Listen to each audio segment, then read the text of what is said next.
Assalamu alaikum wa rahmatullahi wa barakatuh. Naam, ni uzuri ulioje maisha ya Kiislamu.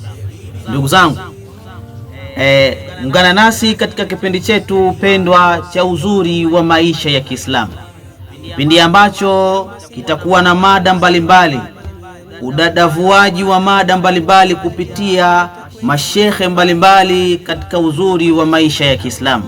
Uislamu ndio umebeba maisha bora. Uislamu ndio umebeba maisha mazuri ya duniani na umeeleza upana uzuri wa maisha ya akhera. Ndugu zangu, kipindi hichi kinaluka kila Alhamis katika chaneli zetu kuu mbili, chaneli ya Abu Idi Fundi na chaneli ya Shamsul Huda TV.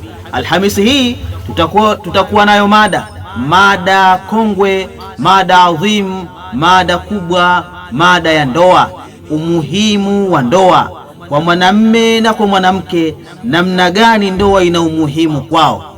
Bila kusahau, Alhamisi hii tutakuwa naye shekhe wetu, ndugu yetu, rafiki yetu, kiongozi wetu, Sheikh Mubarak bin Ramadhan almaarufu Dichachu, mwenyekiti wa Tamsia katika wilaya yetu hii ya Handeni, na kukaribisheni kila baada ya magharibi kukifuatilia na kufuatilia faida hizi mbalimbali wanazotupa mashekhe. Kwa haya machache na haya mafupi, mwalike mwenzio, mwambie kuna jambo kubwa linaloelezea uzuri wa maisha ya Kiislamu. Wa hadha, assalamu alaikum wala afwamin. Nitashindwa kunywa maji kinipita harusi hivi hivi.